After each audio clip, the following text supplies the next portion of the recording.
마리아야 하시거늘, 이런 제목으로 하나님의 말씀을 전하도록 하겠습니다.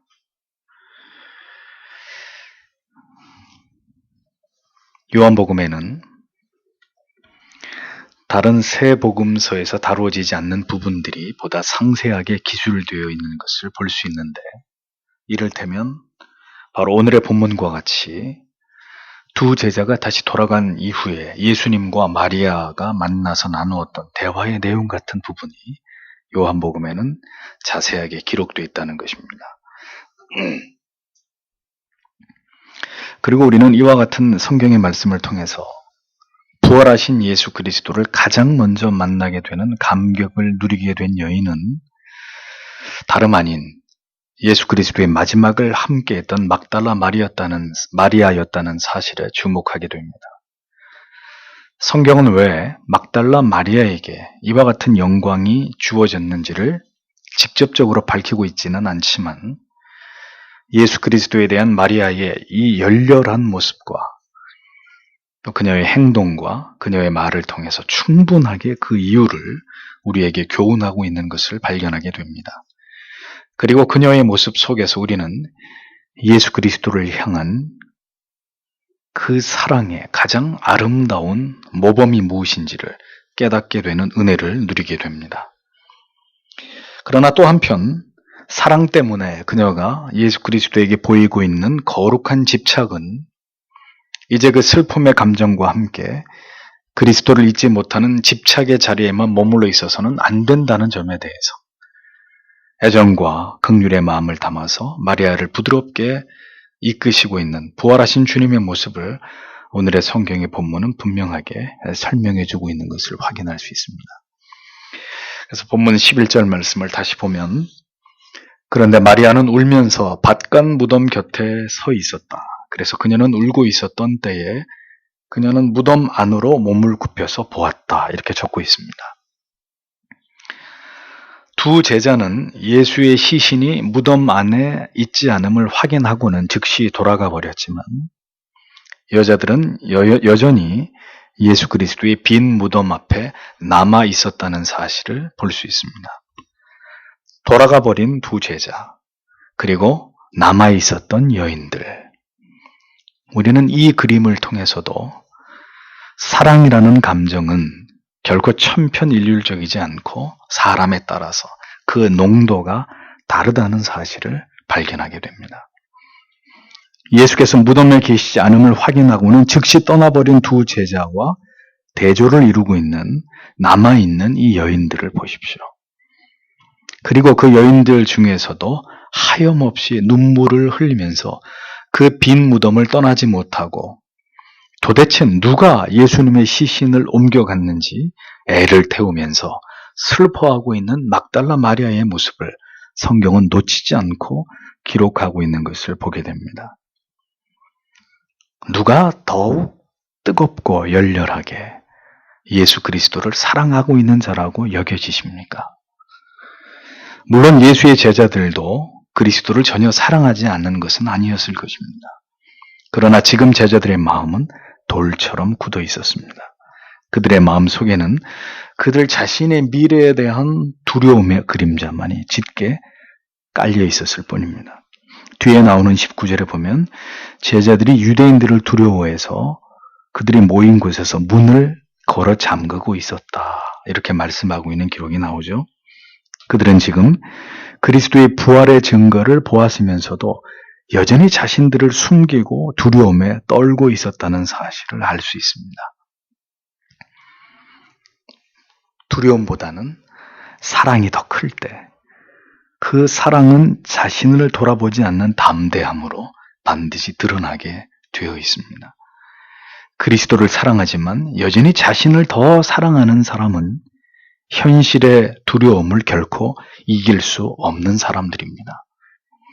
그리스도를 사랑하지만 그리스도 때문에 자신이 어떻게 되는 것은, 어떤 피해를 입게 되는 것은 견디지 못하기 때문입니다. 아직은 믿음이 적고 그리스도를 열렬하게 사랑하고 있지 않은 사람들이 주를 쫓는 자들 가운데서도 있을 수 있다는 것을 잊지 마십시오. 그러나 염려할 필요가 없습니다. 그런 자들도 결국 하나님께서는 큰 믿음의 사람들로 빚어가시는 그런 하나님이시기 때문입니다. 그렇게 믿음이 자라도록 하나님께서는 하나님 자신을 깊이 진지하게 그렇게 하나님을 사랑할 마음을 우리 가운데 불어넣어 주시는 그런 하나님이시죠. 그렇게 하나님을 뜨겁게 사랑할 마음이 생기지 않는다면, 또 그렇게 하나님을 사랑하고픈 마음이 우리에게 주어지지 않는다면 그 사람은 그리스도의 사람이 아닐 수 있는 것입니다. 제자들이 조금 더 머물러 있었다면 아마도 마리아와 함께 부활하신 주님을 만나게 되는 감격을 맛보았을지도 모릅니다. 그러나 이러한 은총은 제자들에게 허락된 것이 아니었고 오직 마리아에게만 주어진 은혜였다는 사실을 보게 됩니다. 마리아는 이제 울면서 무덤 안을 들여다보다가 두 제자는 결코 보지 못하고 돌아간 천사들의 모습을 보게 됩니다. 12절에 보면 그런데 그녀는 흰 옷들을 입은 두 천사들이 앉아있는 것을 본다. 하나는 머리 쪽에 하나는 발 쪽에 예수의 시체가 뉘어 있었던 곳에 이렇게 기록이 되어 있습니다. 흰 옷으로 번역이 되어 있는 단어의 의미 가운데는 빛나다, 광채가 나다 라는 의미가 포함되어 있기 때문에 아마도 천사들이 입은 옷은 보통 다른 옷과는 달리 광채가 날 정도의 흰 옷이었다라는 사실을 알 수 있습니다. 그래서 누가복음에서는 천사들의 모습을 찬란한 옷을 입은 이렇게 기록하고 있는 것을 볼 수 있죠. 한글 번역과는 달리 원문에는 이 구절에서 마리아가 두 천사들이 앉아있는 것을 자세히 본다라는 의미가 잘 드러나 있습니다. 마리아가 무덤을 굽으려서 들여다보았을 때 그 무덤 안에 천사가 예수께서 누우셨던 곳에 머리와 다리 쪽에 각각 앉아있는 것을 마리아가 확인을 했다는 겁니다. 요한은 이러한 세밀한 묘사를 통해서 부활하신 하나님의 아들, 그 메시아의 위엄과 부활의 사실성을 드러내고 있습니다. 십자가에 달려 처참한 모습으로 죽음을 맞이하시던 그 그리스도의 모습과는 달리 이제는 천사들의 수종을 받고 계시는 하나님의 아들로서의 위엄과 권세가 잘 나타나고 있음을 성경은 기록하고 있습니다. 죄인들을 대속하시기 위한 그리스도의 낮아지심은 이제 끝이 나고 이제는 그리스도께서 지극히 높아지시는 시작이 이렇게 천사들이라는 영적인 존재들에 의해서 그들의 등장을 통해서 이제 그의 승귀가 이루어지고 있다는 사실을 성경은 우리에게 알려주고 있는 것이죠. 우리는 이와 같은 천사들의 수종을 받으시는 영광스러운 그리스도의 부활의 모습을 보면서 장차 우리도 죽음 이후에 얻게 될 영광을 꿈꾸는 기쁨을 얻게 됩니다. 여러분이 죽는 순간을 상상해 보십시오. 하늘의 문이 열리고 우리의 구주께서 친히 우리를 영접하실 것입니다. 그 구주의 품에 안기기까지 이 땅에서의 모든 믿음의 선한 싸움을 싸운 하나님의 자녀들의 그 영혼을 영접하시기 위해서 예수 그리스도께도 그리했듯이 천사들이 우리를 수종들게 될 것입니다. 이 얼마나 감격스럽고 행복한 상상입니까? 그 천사들의 손에 이끌려서 우리가 그토록 배웁기를 원했던 주님의 품으로 돌아가게 되는 것이다. 그것이 우리의 죽음의 모습입니다. 그리스도의 영광의 부활의 모습처럼 우리의 부활도 영광스럽고 찬란하게 빛나는 그런 천사들에 둘러싸여서 이루어지게 될 것이라는 사실을 우리는 분명히 믿어야 할 것입니다. 신자는 그날을 바라보고 소망하고 꿈꾸면서 이 세상을 살아가는 사람들이 되어야 하는 것이죠. 울며 무덤 속을 들여다보던 마리아, 그녀는 제자들도 보지 못한 천사들을 보았습니다. 가장 많이 사랑하고 가장 많이 열렬하게 그 뜨거운 사랑으로 주님의 곁에 있기를 원하는 자들이 신앙 안에서 가장 귀한 것을 경험하게 된다는 이 진리는 마리아를 통해서 우리가 충분히 깨닫고 느낄 수 있는 그런 진리입니다. 많이 사랑할수록 더 하나님을 가까이 하려고 하는 자들에게 하나님께서는 더 많은 것들로 그들에게 자신을 드러내시고 더 깊이 하나님 자신을 알게 하신다는 이 심오한 진리를 여러분은 반드시 기억하셔야 할 것입니다. 더 간절히 하나님을 배웁기를 원하는 자, 더 가까이 하나님께로 다가가서 그 하나님과 동행하기를 원하는 자, 그들은 남이 보지 못하는 더 특별한 것들을 보고 듣고 체험하게 되는 것입니다. 모세조차도 회막을 떠났어도 끝까지 회막에 남아서 기도했던 여호수아, 그가 이스라엘의 다음 지도자가 된 것은 결코 우연이 아니었다는 사실을 기억하십시오. 언제나 더 뜨겁고 열렬하게 하나님을 추종하기 원하고 그 진리의 깨달음을 영혼에 담기 원하고 뜨거운 기도 속에서 하나님께서 부어주시는 마음을 가득 담아내기를 원하는 사람이 결국은 하나님께서 주신 사명을 감당하는 특별한 삶을 살아내게 되어 있는 것입니다.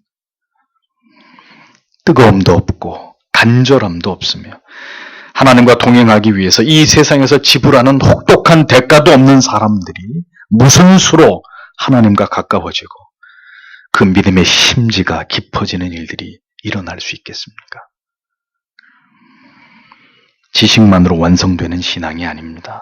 머리로만 믿는 믿음이 아닙니다. 마음이 있어야 합니다.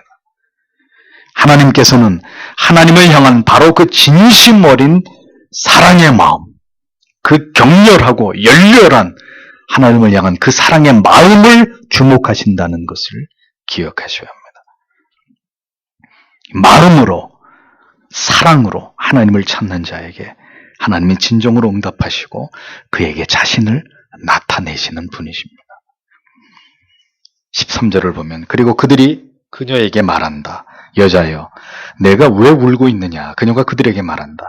그들이 나의 주님을 가져갔습니다.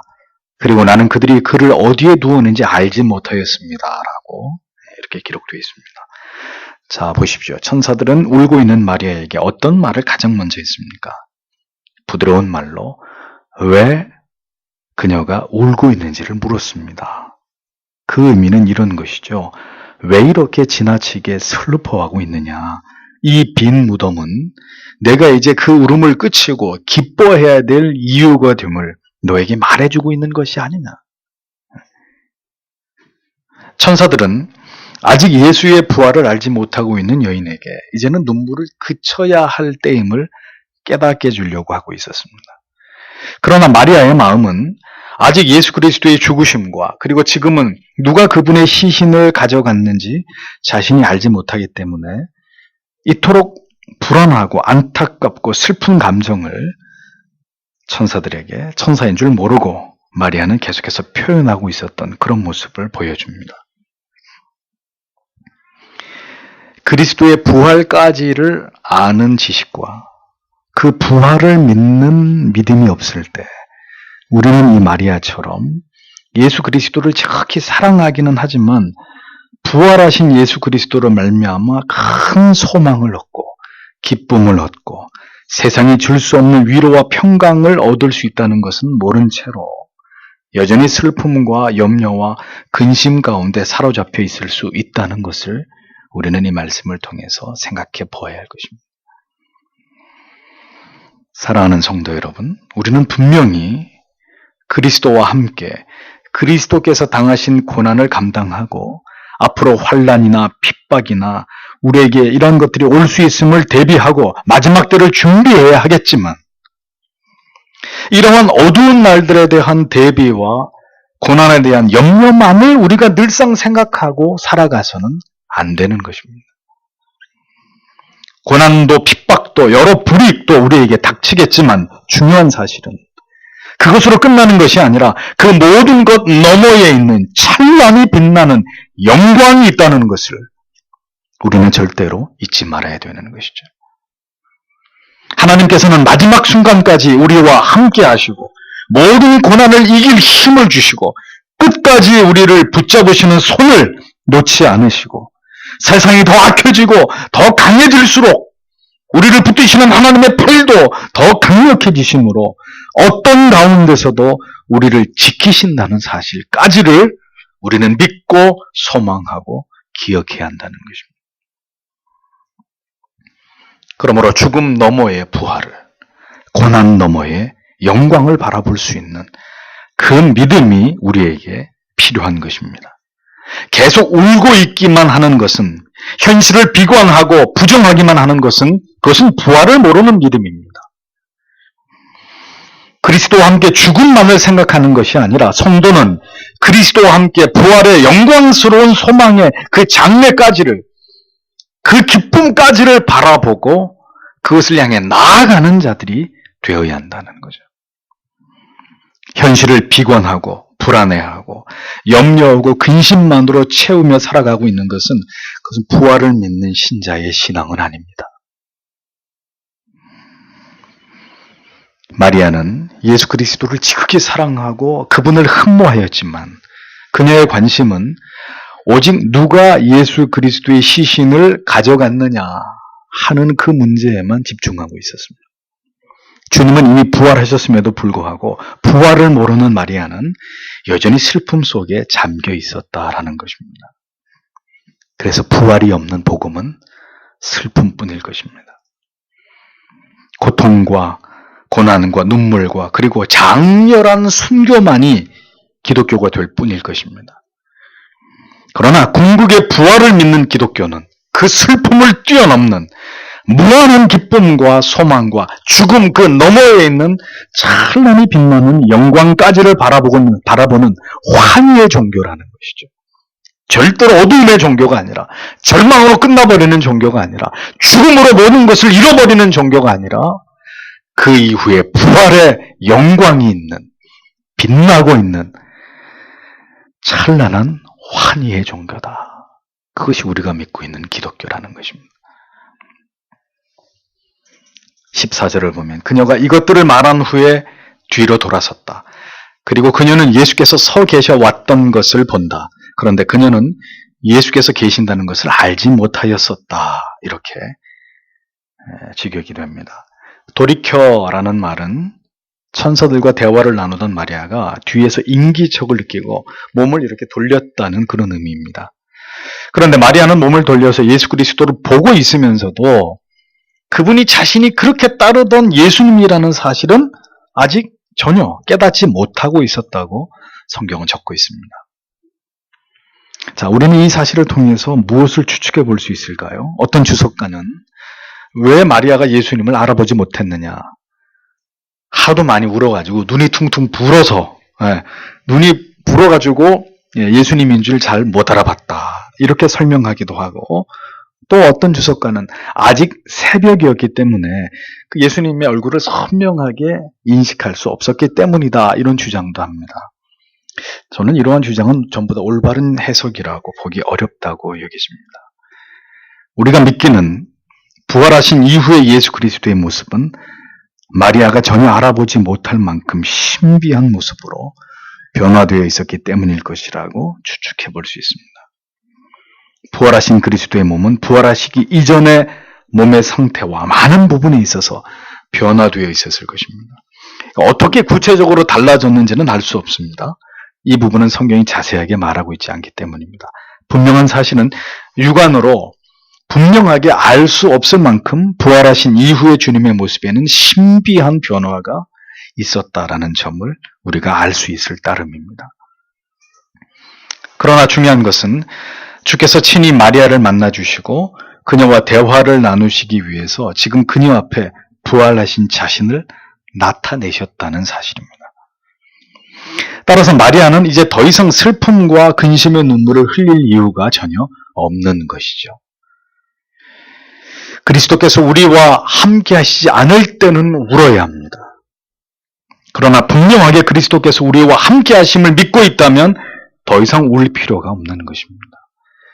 그리스도께서 오늘도 우리 안에 우리와 함께 하시지만 이를 깨닫지 못하고 늘 불안과 염려와 좌절과 스스로 인생을 비관하면서 자신의 삶을 인정하지 않으려고 하는 사람들이 있습니다. 주께서 우리 안에 우리와 함께 하시는데도 마치 그리스도께서 우리와 함께 하시지 않으신 것처럼 언제나 부정적인 사고 속에서 나약함에 스스로를 묶어두는 것은 그것은 올바른 그리스도를 신앙하는 신자의 모습이 아니라는 거예요. 그녀의 눈물은 그리스도의 부활하심에 대한 무지에서 비롯된 눈물이었습니다.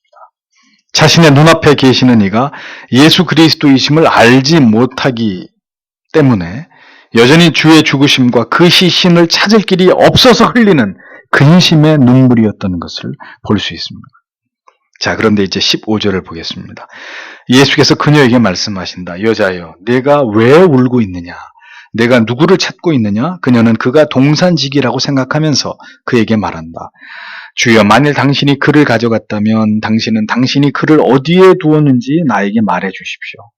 그러면 내가 그를 모셔가겠습니다. 이렇게 말하고 있습니다. 자, 보십시오. 예수님께서는 먼저 천사들과 동일한 질문을 마리아에게 말씀하셨습니다. 왜 울고 있느냐? 그 다음엔 누구를 찾고 있느냐? 하고 주님에게 물으셨습니다. 예수 그리스도의 부활을 전혀 알지 못하고 있었던 마리아에게 주님께서는 이제는 더 이상 울 이유가 없다는 의미로, 그리고 더 이상 애타게 자신을 찾지 않아도 된다는 의미를 담아서 이렇게 마리아에게 묻고 계셨던 것이죠. 애타게 예수 그리스도를 찾는 그 여인을 향해서 주님은 지극히 온화하심으로 이제 그녀가 눈물을 거두고 그토록 찾고 있던 예수가 바로 그녀 앞에 서 있는 자신임을 깨닫게 해주시고자 이같이 그녀에게 묻고 계셨던 것을 볼 수 있습니다. 때로 우리가 하나님을 지극히 사랑하고 하나님을 신앙할지라도 우리가 슬퍼하고 낙심하고 절망하고 걱정하고 염려할 때가 있습니다. 그 이유가 무엇 때문입니까? 마리아에게 왜 예수님의 시신이 보이지 않는지에 대한 문제가 그녀에게 큰 근심과 슬픔의 이유가 되었듯이 오늘 우리의 문제 가운데서도 여전히 우리의 고통을 외면하시는 듯한 그런 주님의 침묵이 서럽고 슬퍼서 우리는 우리의 고난과 시련 속에서 슬퍼하고 괴로워할 수 있다는 것입니다.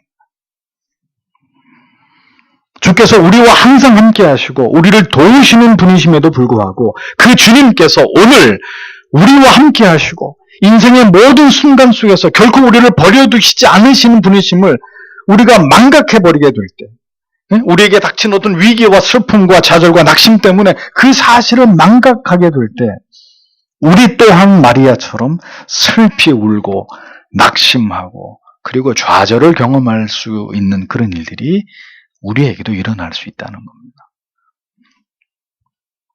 그리스도를 깊이 사랑하지만 우리가 진리에 대해서 무지하게 될 때 우리는 이렇게 때때로 우리가 하나님과 분리되어 있다고 느끼고 하나님께서 멀리 계시고 나의 모든 어려움을 돌아보이지 않는다고 느낄 때가 있다는 것입니다. 이런 신앙의 침체와 뒤로 물러감은 언제나 하나님 때문에 일어나는 일이 아닙니다. 진리에 대한 우리의 무지와 우리의 믿음의 연약함 때문이죠. 그녀는 예수님을 동산지기로 착각했습니다. 그리고는 자초지종을 설명하지도 않고 당신이 옮겨갔거든 어디 두었는지 말해달라고 이렇게 이야기하고 있는 것을 보여줍니다. 그녀는 지금 정상적으로 논리적으로 이치에 맞게 어떤 말을 전달하지 못할 만큼 아주 과도한 슬픔의 감정에 지배를 받고 있는 그런 상태였다는 것을 알 수 있는 부분이죠. 다짜고짜 당신이 가져갔으면 내놓으라고. 그러니까 그분이 예수님이 아니었다면 정말 동산지기였다면 이 여자가 지금 나한테 무슨 소리를 하는지 제대로 이해하기 어려운 그런 말들을 지금 마리아가 예수님께 하고 있었다는 것이죠.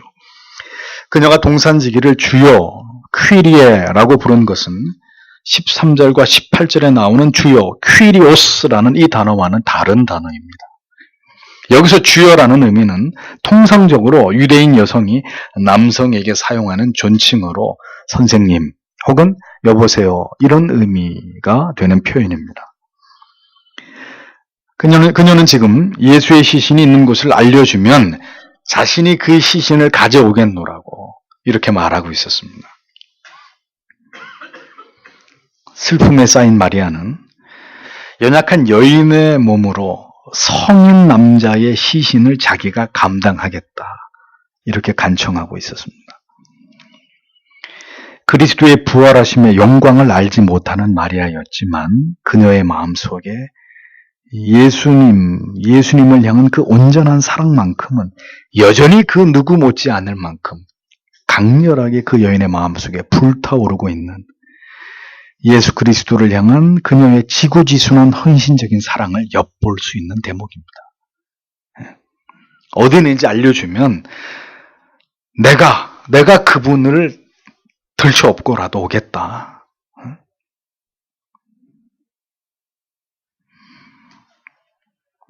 무덤에 주의 시신이 없음을 확인하자마자 다시 자기들의 처소로 돌아가 버린 제자들의 모습과 지금 계속해서 눈물을 흘리면서 잃어버린 주의 시신을 찾고자 하는 이 마리아의 모습 속에서 우리는 누가 더 그리스도를 애타게 그리고 진실되게 그리고 열렬하게 사랑하고 있는지를 충분히 짐작할 수 있는 그런 부분입니다.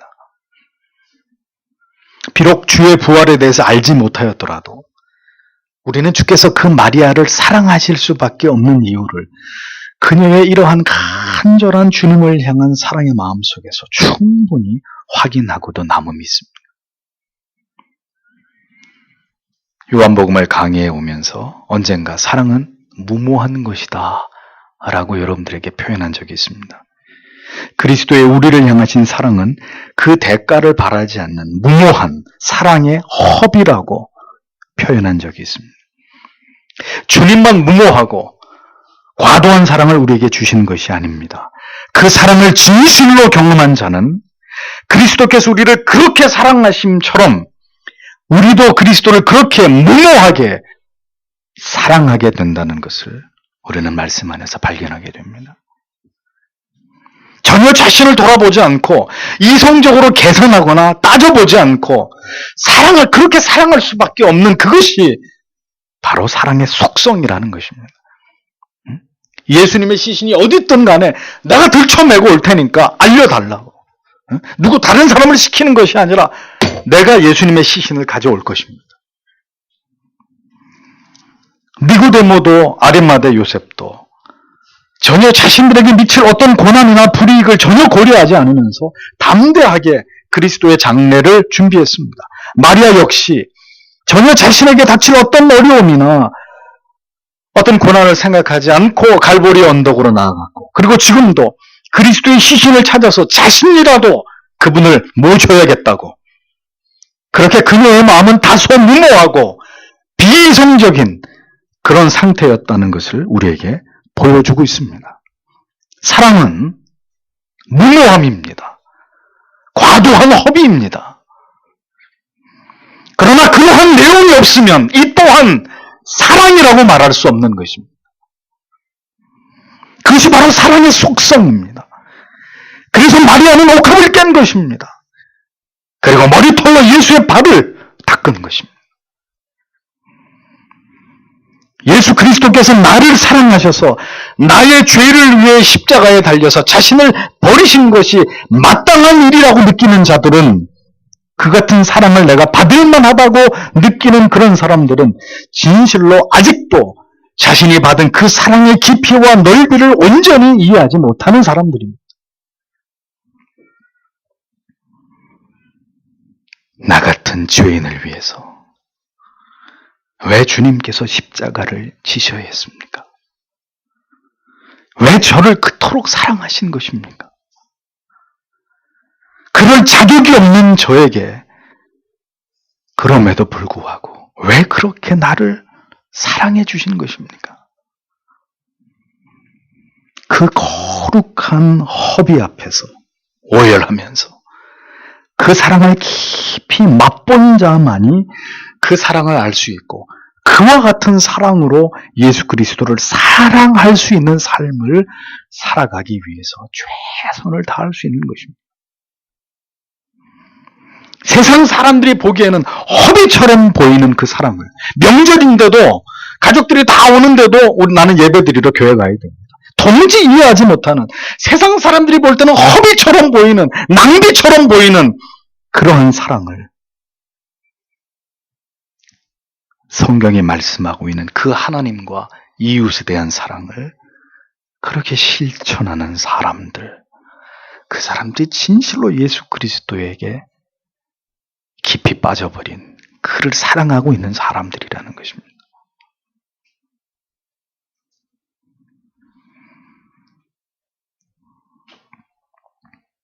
예수님의 그 넓은 사랑을 어찌 알겠습니까?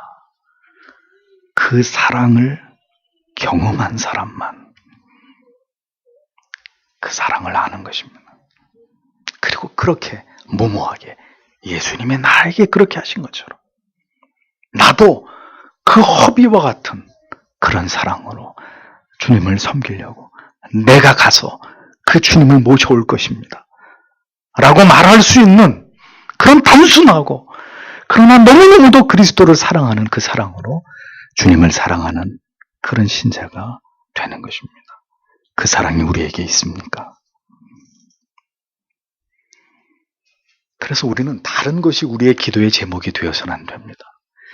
예수 그리스도의 사랑을 깊이 체험하기를 원합니다. 주님, 저도 이 마리아처럼 그런 사랑에 빠져서 그런 사랑으로 주님을 사랑할 수 있는 신자 되기를 원합니다.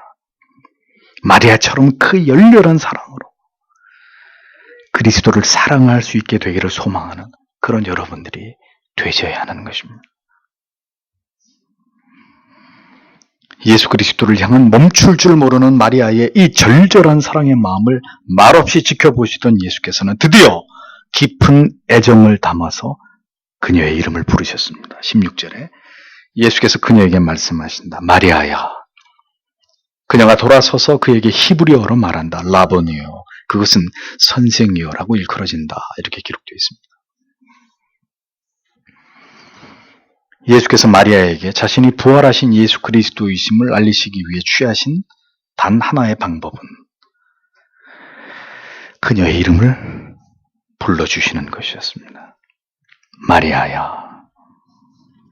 주님께서 평상시에 그녀를 부르시던 대로 그 사랑이 담겨진 다정하신 목소리로 그녀의 이름을 불러주셨습니다.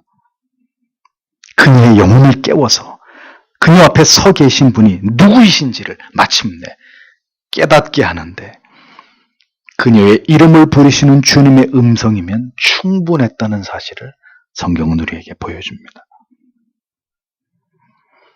아무런 의미가 없는 한 인생에게 찾아오셔서 그의 이름을 불러주셨을 때 우리는 그분의 그 사랑의 은혜에 힘입어 비로소 의미 있는 존재가 될 수 있었습니다. 김준수 시인의 꽃에 나오는 시귀가 생각이 나는 대목이죠. 내가 그의 이름을 불러주기 전에는 그는 다만 하나의 몸짓에 지나지 않았다. 내가 그의 이름을 불러주었을 때 그는 나에게로 와서 꽃이 되었다. 요한복음 10장 3절에서 5절에서 주께서 이렇게 말씀하셨습니다. 문지기는 그를 위하여 문을 열고 양은 그의 음성을 듣나니 그가 자기 양의 이름을 각각 불러 인도하여 내느니라. 자기 양을 다 내어놓은 후에 앞서가면 양들이 그의 음성을 아는 고로 따라오되 타인의 음성은 알지 못하는 고로 타인을 따르지 아니하고 도리어 도망하느니라. 주님은 말씀하셨습니다. 영혼을 울리는 목자의 음성이 그녀의 마음 깊숙이 울려 퍼지자 마침내 마리아는 이 세상에서 가장 사랑이 넘치는 그 온화한 음성의 주인이 누구이신지를 즉각 알아차렸습니다. 그리고 그녀는 예수님을 돌아보며 이전에도 그렇게 주님을 불렀듯이 라보니요, 나의 친애하는 주님이시여. 이러한 친숙한 호칭으로 기쁨과 감격에 겨워하면서 주님을 불렀습니다. 선한 목자는 자기의 양들의 이름을 각각 안다고 말씀하셨습니다. 예수 그리스도께서는 양의 이름을 불러주시는 목자이십니다. 자기의 양 무리들을 잘 아시는 선하신 목자이십니다. 주께서 우리의 이름을, 바로 당신의 이름을 불러주셨기 때문에 당신은 그 부름에 응답해서 세상에서 부름을 받아 그리스도의 자녀가 될 수 있었다는 사실을 잊지 마십시오. 예수 그리스도의 한량없는 은총으로 우리 모두의 이름을 일일이 호명해 주셨기 때문에 우리는 주님의 자녀들이 될 수 있었던 것입니다. 오늘도 주님께서는 친히 양들의 이름을 불러주시는 목자이십니다. 낙심과 절망이 몰려오고 모든 것이 흔들릴 때, 처절하게 고독을 느끼며 누구도 나의 이 괴로움과 고통을 아는 이 없다고 여겨질 때, 의심과 회의의 나락으로 정신없이 미끄러지려고 할 때, 죄악의 유혹 속으로 깊이 빠져들려고 할 그 찰나에 오늘도 사랑이 많으시고 인자하신 주님께서는 우리의 이름을 불러주십니다. 마리아야,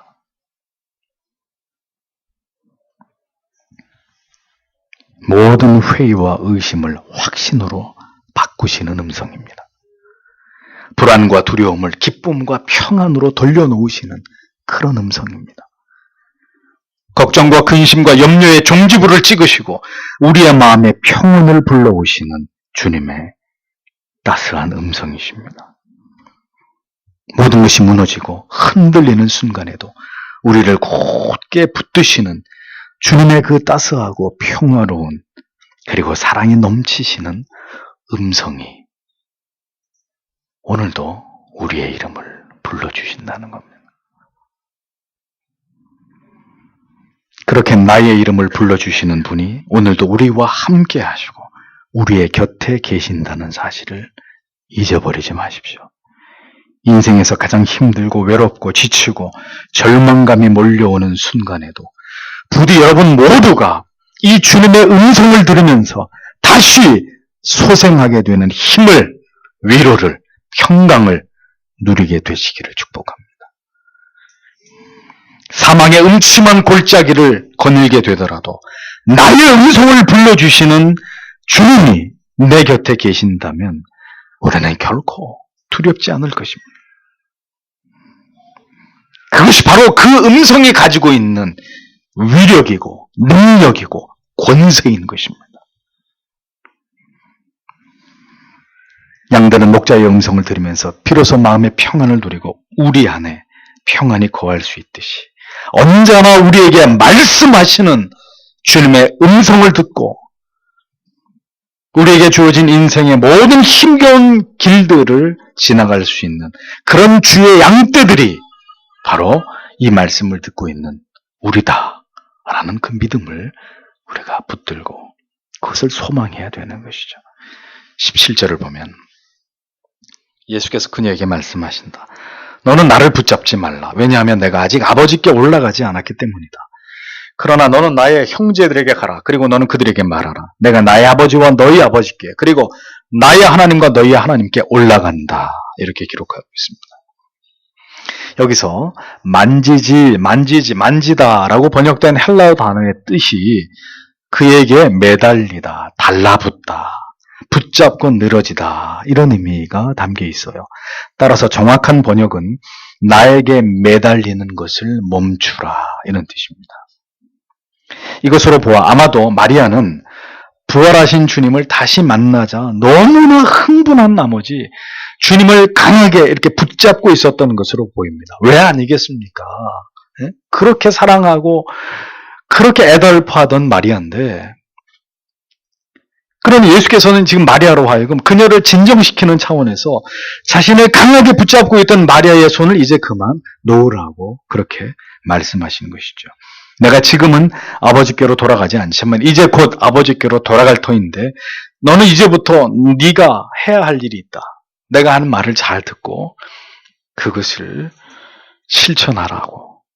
그것은 내 형제들에게 가서 내 아버지께, 내 하나님께 내가 올라갈 것이라는 사실을 전하는 것이다. 이렇게 주님은 마리아에게 말씀하신 거죠. 예수께서는 그녀의 울음을 멈추게 하시고 또 주님을 붙잡고 있는 손을 놓게 하신 이후에 이제 그녀가 감당해야 되는 중요한 사명이 있다는 것을 말씀하고 계셨습니다. 그리스도를 향한 지극한 사랑은 그 사랑을 품고 있는 것만으로 끝나서는 안 됩니다. 그 사랑의 감격과 감정을 지키고 있는 것만이 중요한 것이 아닙니다. 이제 그 사랑의 마음으로 사명을 감당하는 자리로 나아가야 하는 것이죠.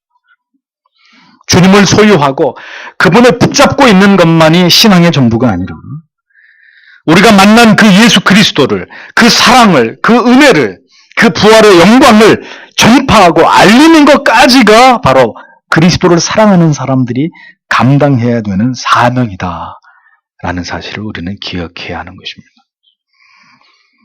그리스도를 향한 그 사랑을 품고 이제는 세상으로 나아가야 하는 것이 바로 교회와 성도의 사명임을 보여주는 것입니다. 여러분이 잊을 수 없는 그리스도의 사랑을 경험하셨습니까? 그러면 이제 여러분들은 미워하고 배척하고 싫어하는 사람들에게 가십시오. 복음을 경멸하고 십자가를 비우는 자들에게 가서 담대하게 다시 복음이 무엇인지를, 십자가가 왜 영원히 아름다운 가치인지를 설명해 주십시오. 거기까지가 그리스도께 사랑을 받은 사람들의 사명이고 그들의 삶의 이유인 것입니다. 주께서는 마리아를 통해서 독특한 방식으로 주님 자신과 하나님 그리고 제자들에 대해서 묘사하셨습니다. 내가 내 아버지 곧 너희 아버지, 내 하나님 곧 너희 하나님께로 올라간다고 해라. 이렇게 말씀하셨습니다. 예수께서는 이제 자신이 죽으시고 부활하시고 나심으로 인해서 더 공고해진 하나님과 우리와의 관계를 이렇게 묘사하시고 표현하시고 설명해 주신 것이죠. 이제는 나의 아버지이고 이제는 또한 너희들의 아버지이다. 이제는 나의 하나님과 동시에 이제는 너희가 마음껏 나의 이름으로 부를 수 있는 그런 너희의 하나님이 되신다.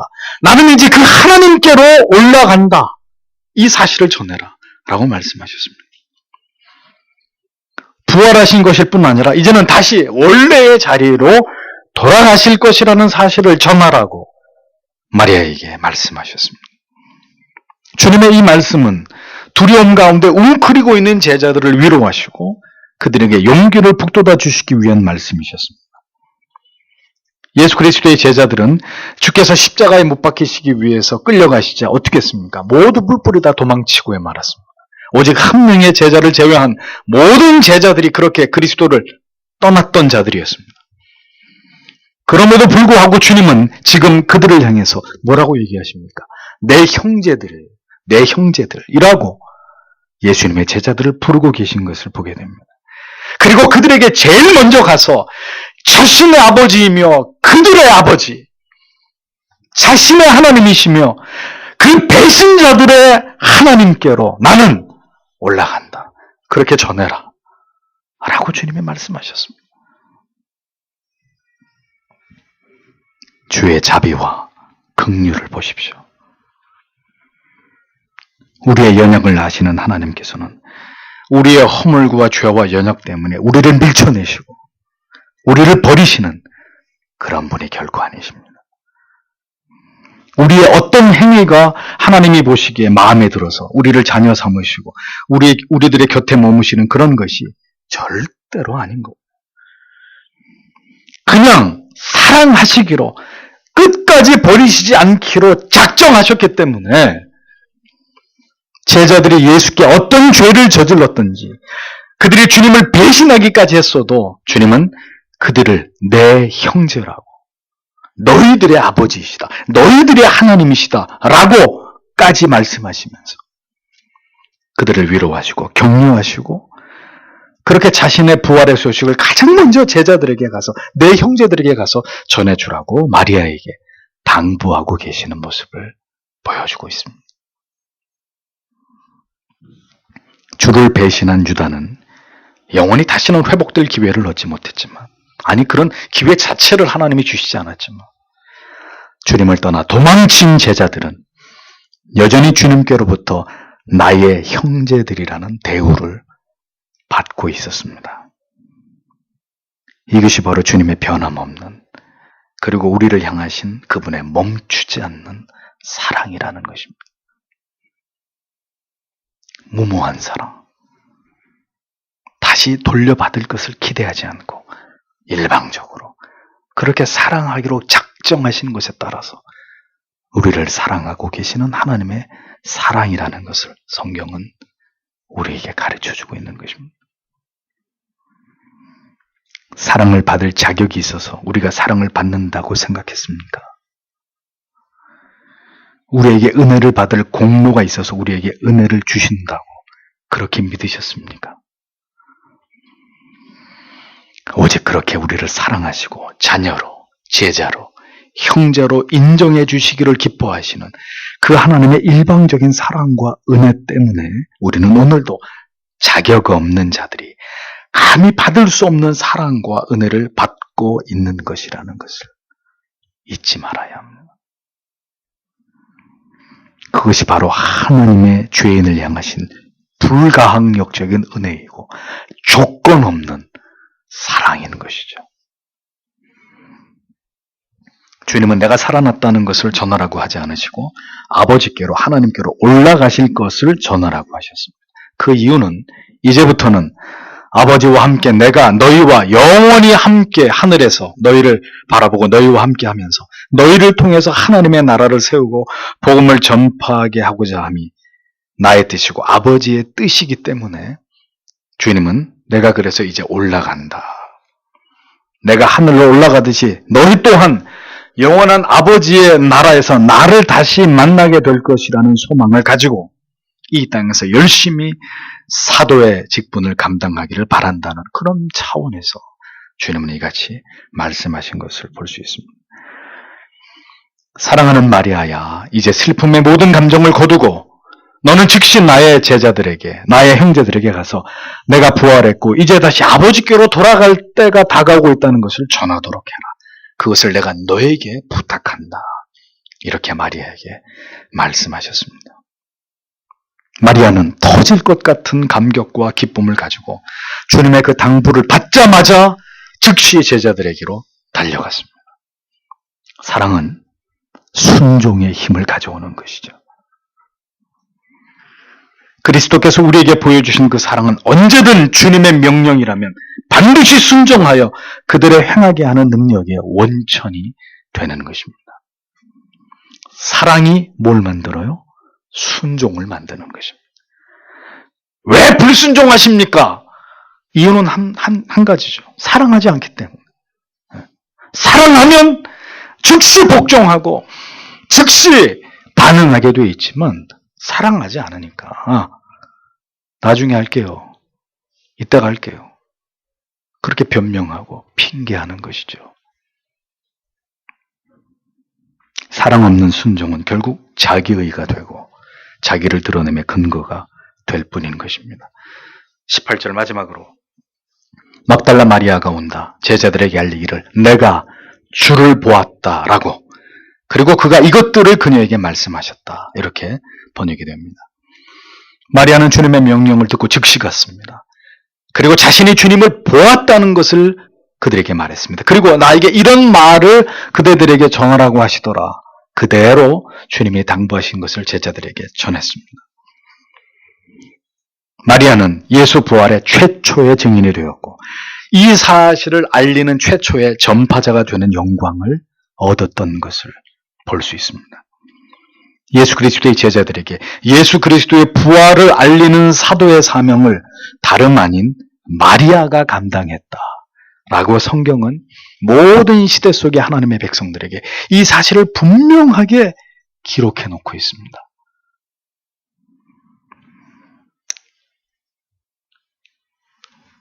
이것이 바로 다른 어떤 조건을 갖춘 사람이 아닌 오직 예수 그리스도만을 지극히 사랑하는 자들을 통해서 역사하시는, 오늘도 그런 자들을 사용하셔서 복음이 전파되게 하시는 하나님의 섭리의 방법이라는 것을 성경은 우리에게 선명하게 각인시키고 있는 것입니다.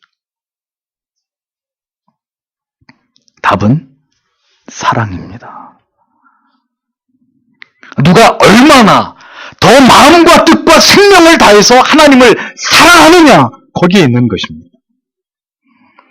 하나님이 사용하시는 사람은 부활의 위대한 소식을 전할 사명을 허락하신 자는 7 귀신이 들렸던 평범한 여인, 아니 평범 이하의 여인 막달라 마리아였습니다. 그녀를 통해서 예수 그리스도의 부활 사건이 온 세상으로 퍼져나가게 하셨다라는 겁니다. 우리는 언제나 하나님께서 나를 도와주시기만을 바랍니다. 하나님께서 매일 우리의 구하는 소원을 들어주시기만을 우리는 소원하죠. 그러나 하나님께서는 지금도 이 세상에서 누가 가장 나를 사랑하시는지를, 그 사람을 찾고 계십니다.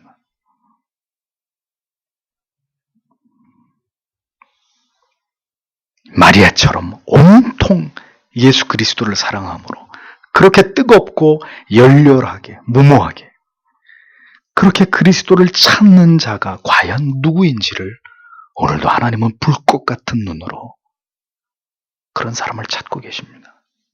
그 사람이 여러분 자신이 될 수도 있는 거죠. 십자가의 사랑은 참으로 위대하고 놀라운 것입니다.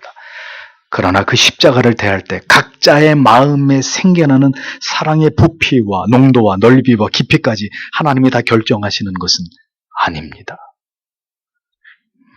동일한 십자가의 사건에 대해서 수많은 그리스도인들이 있겠지만 그 사랑에 대해서 어떻게 반응하는가의 문제는 모두 각자에게 다른 분량으로 나타납니다. 그 사랑을 깊이 경험한 자는, 또 더 깊이 경험하기 원하는 자는 더 크고 더 절절하게 그 사랑이 경험될 것이고, 그렇게까지 그리스도의 사랑을 느끼거나 알기를 원치 않는 자에게는 그리스도의 사랑은 겨우 지식의 한 부분을 차지하는 정도로 그칠 뿐이겠죠. 예수 그리스도의 그 위대하신 복음이 그런 식은 가슴을 통해서 이 세상에 외쳐질 리가 있겠습니까?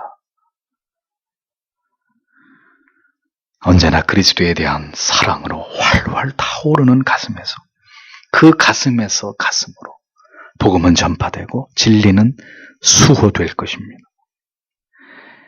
여러분의 열렬하게 누군가를 사랑했을 때를 생각해 보십시오. 그의 존재가 너무 기뻤고 그를 알고 그를 사랑한다는 것 자체가 여러분에게 행복이었을 것입니다.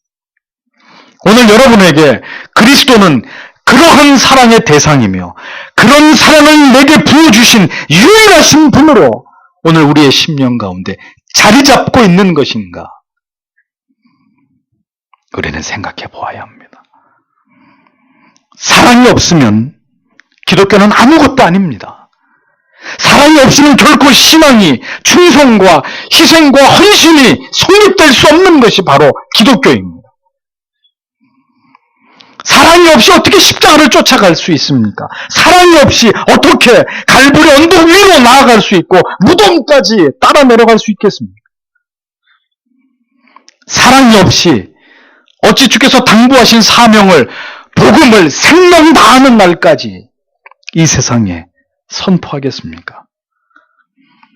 사랑이 없이 어떻게 기독교인이 되고 신자가 되고 복음을 전하고 성도의 삶을 마지막까지 살아내는 것이 가능하겠습니까? 사랑이 없으면 할 수 없는 일을, 사랑이 없으면 결코 살아낼 수 없는 삶을 억지로 그 사랑이 있는 것처럼 살아내려고 하니 그 결과가 위선이 되고 가식이 되고 경악할 죄악으로 마침내 이 세상에 폭로되는 그런 일들이 교회 안에서 신자라고 하는 사람들 중에, 목사라고 하는 사람들 중에 이 세상에 나타나는 것입니다.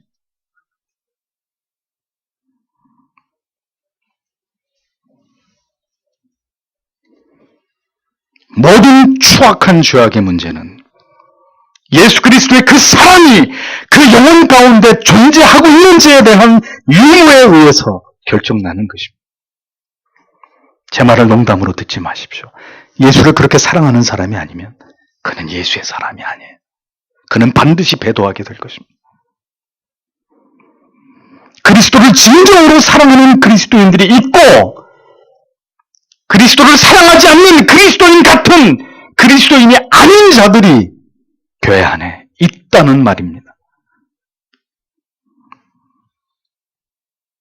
그리고 그것은 우리의 삶의 모든 내용이 고스란히 그것을 증명하게 되는 것입니다. 기도하겠습니다.